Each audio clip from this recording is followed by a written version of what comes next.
This video provides a comprehensive overview of paging operation and configuration within a Potter integrated voice system. This section covers how all call and zone-based paging functions operate within the system.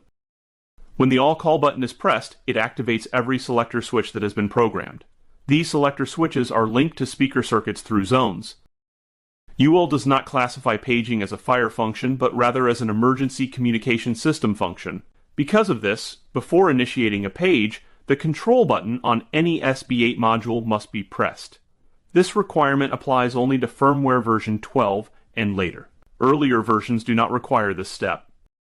If All Call is the only paging feature required, a zone must be created that includes a selector switch and all speaker circuits. Any zone that contains speakers must also have an assigned audio pattern.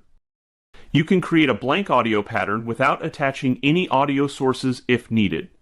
This pattern can then be assigned to the paging zone. When the All Call button is pressed, the selector switches activate, and the page will occur once the microphone push-to-talk button is pressed.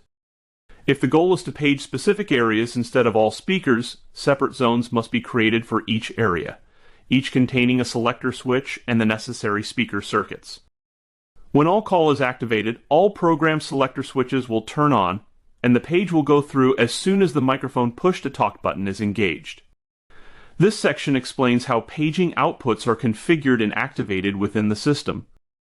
If non-voice outputs, such as strobes, need to activate when a page is occurring, check the Page Outputs active box found within Zone Rules.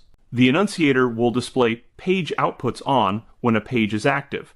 Any zone that has this box checked will activate its outputs according to the zone rules when a page occurs. This means that if several zones have the Page Outputs active box checked, all those outputs will activate upon any page.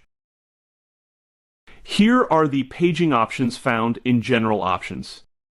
If a recorded emergency message is playing, and it's interrupted by live voice instructions over the microphone, that recorded message should not automatically start back up again once the microphone is released, unless the emergency response plan specifically calls for it. If Reset Audio Pattern after paging is unchecked, only tones play after a page. Checked means the entire audio pattern will play after a page occurs. When the Enable Automatic Active All Call box is checked, paging will automatically select active speaker zones. When the checkbox labeled Enable Latching Page is selected, voice outputs such as speakers will latch based on the zone attributes. After a user selects a zone for paging and the page completes, the voice outputs remain active, allowing the system to play the tones of the highest priority audio pattern for that zone. For more information about Potter products, please visit our website at pottersignal.com. To access additional training resources, check out our online training portal at academy.pottersignal.com. Stay connected with us on social media for the latest updates and news.